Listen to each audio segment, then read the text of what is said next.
Well, look, I want to be very blunt, very, very blunt this morning. If the Mahama administration should fail, should not live up to expectation, we will have to say goodbye to this so-called democratic politics. That is the challenge we face today. I mean, President John Dramani Mahama must succeed. If he doesn't succeed, he goes away with this so-called democratic experiment. And that's as clear as daylight.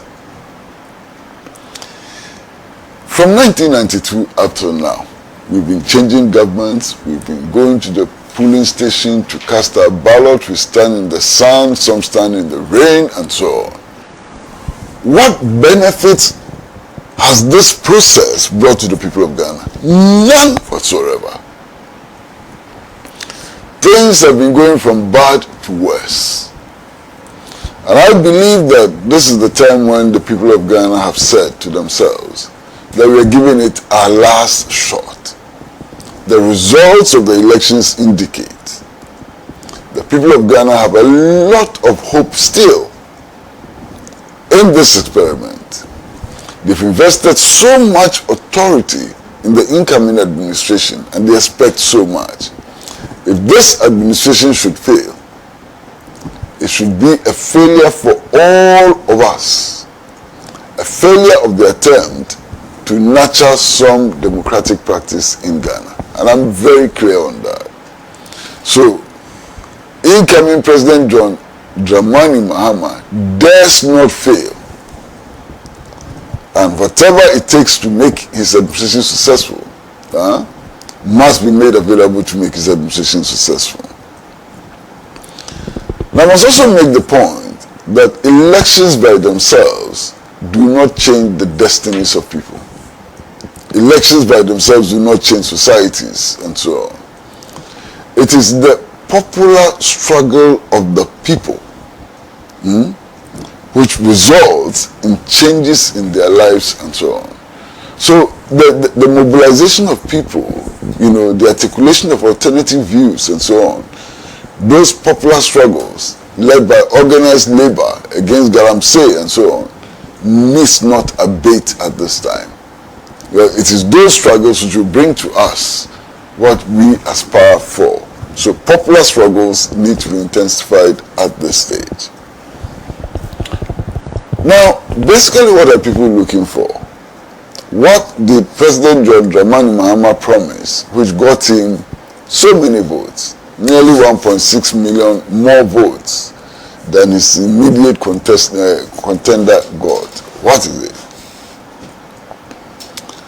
President John Dramani Mahama promised a lean government, and with that was the perception that we will have an end to a government of friends and relatives and so on, that we will make an effort to build a government that is relevant, a government that is lean and so on. And indeed, President John Dramani Mahama's promise was to give us 60 ministers. Now, our understanding of 60 ministers is 60 sectorial ministers. It should include sectorial ministers like all the industry roads and so on, 60 sectorial, plus their deputies, plus 16 regional ministers, and maybe with or without deputies. So all the ministers together should be 60, not more. If a quarter of a minister is added to the 60, President John Dramani Mahama would have failed to deliver on his promise. If it's possible to add a quarter minister to the 60, and he does so, it will be a betrayal of the people of this country. And we expect not more than 60 ministers. We want a lean, frugal, sensible government of not more than 60 ministers. That's the promise he made, and we will hold him to his promise. Now, we were promised also that the problem of youth unemployment would be tackled. okay, youth unemployment.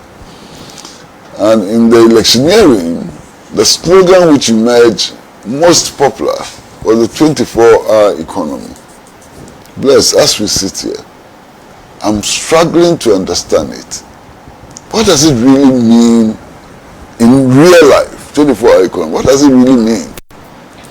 What are the measurable indicators and so on? I don't. Okay. So it's important immediately for the president and those around him to tell us concretely, not slogans, concretely, what the measurable indicators are. What should we expect? 6 months from now, 2 years from now, when we look at the promise of a 24-hour economy, what should we count? What should we actually count? And so on. So we need measurable indicators. It's absolutely important. Okay. There's a general problem of escalating prices and so on. What can we do concretely?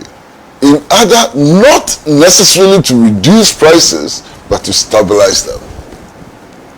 I've heard this MPP propagandist going around and say, oh, he promised that KK will come back to 50 pesos. He made no such promise. He did not promise that KK will come back to 50 pesos. What is possible is to stabilize the prices, at worst, to completely reduce the rate at which prices rise. And that will be a measurable indicator and so on. Many of us are also looking at a new situation in which every Ghanaian, irrespective of the political party they belong to, irrespective of their ethnic background, and so on, irrespective of whatever differences exist in this society, will feel part of the effort to rebuild the country. Now this calls for mass mobilization across all lines, across religious lines, across political lines, across ethnic lines, and so on. And this will be a test of the presidency of His Excellency John Dramani Mahama, the way he's able to engage in a serious mass mobilization effort to resolve the problems that confront us. And it may be useful for him to study what happened between 1972 and about 1976, which is a period in which mass mobilization, gained grounds in Ghana. The level of mass mobilization which occurred under Champong, it was unprecedented. Talking about Operation Feed Yourself, Operation Feed Your Industries, and so on. So that's something that needs to be looked at. Of course, the level of mass mobilization under a military regime may be substantially different from the level of mass mobilization under this kind of government. But whatever it is, we expect that all the people of Ghana will be given the opportunity to participate in the national reconstruction exercise. And it is to that extent that I fully support what my brother here said about the mobilization of women. Look, women constitute 51% or more of the total population.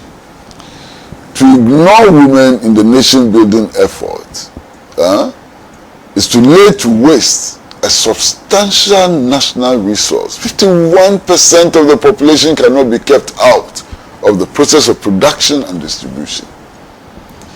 So the mobilization of women is key. Now, in the election campaign, we were told about how Ghana was going to create its first woman vice president and so on. So nice, so beautiful.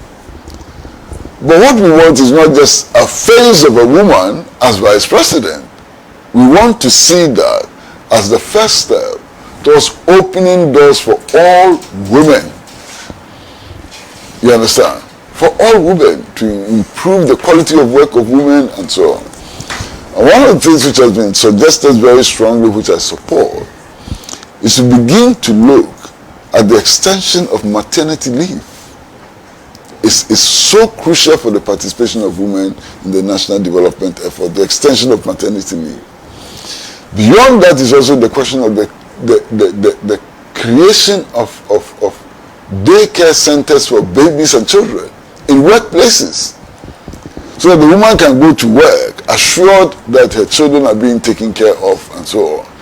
And therefore, the woman is able to give up her best, in the production process. The creation of daycare centers for babies and children in workplaces is something that we must consider, and we must make the effort, to do. Then there's the issue of the control of our national resources, all the resources that we have, the waters, the rivers, the gold, the diamond, the manganese, the lithium, and so on. How can we own these resources and exploit them for the benefit of our people? And here, there are a few examples which are noteworthy. I mean, the example in Burkina Faso, which has taken full control of its gold mining, and so on. The example of Niger, which is taking full control of its uranium and so on. So we must take control of these natural resources and exploit them for our own benefit. How can we do that? I was talking to somebody yesterday who was talking about the need to create, a market.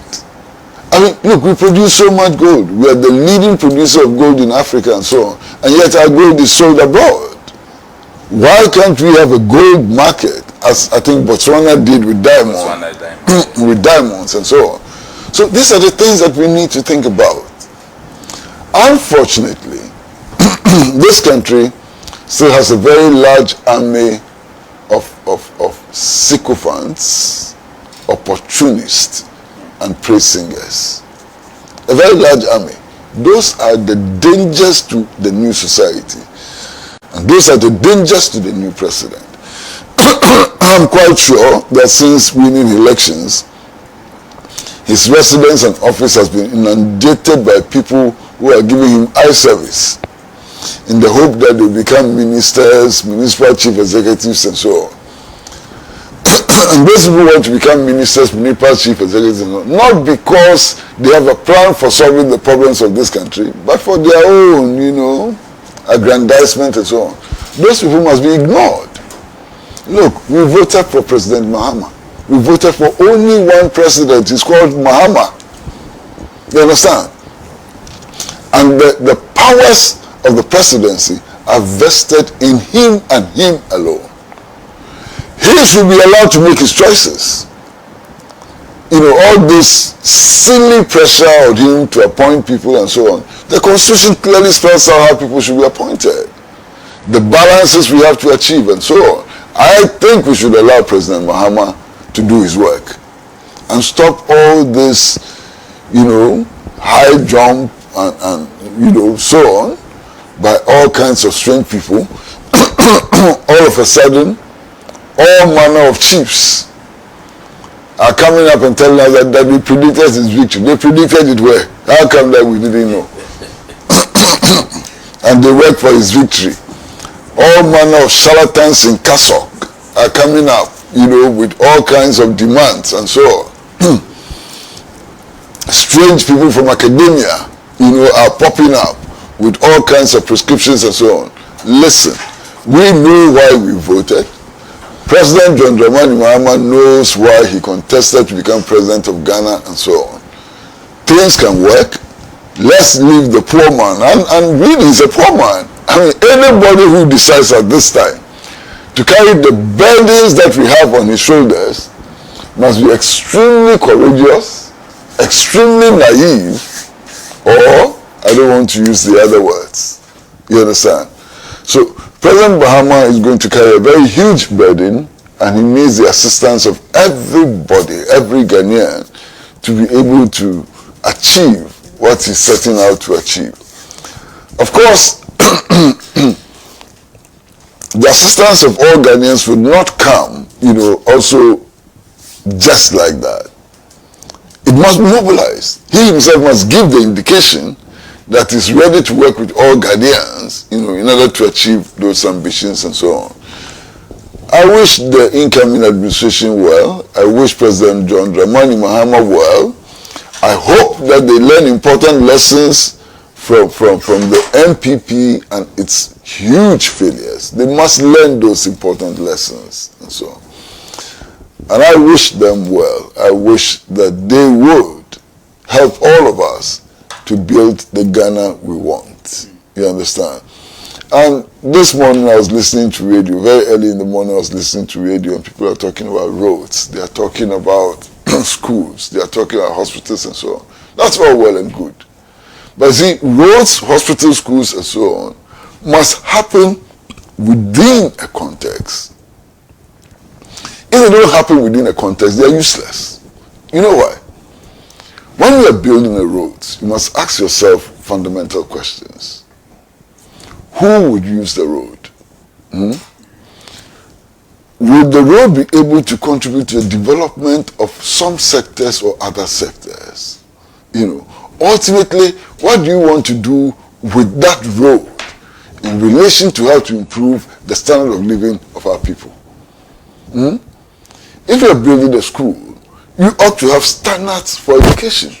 Because without standards for education, just building schools is useless. How would that school contribute to eliminating the gap between rural and urban areas? How would that school contribute to alleviating poverty? How would that school contribute to our people understanding their history and using history as a weapon to fight for their freedom and so on? So everything must happen within a context, which context sometimes is referred to as ideology, you know, or political program and so on. I want to see that context.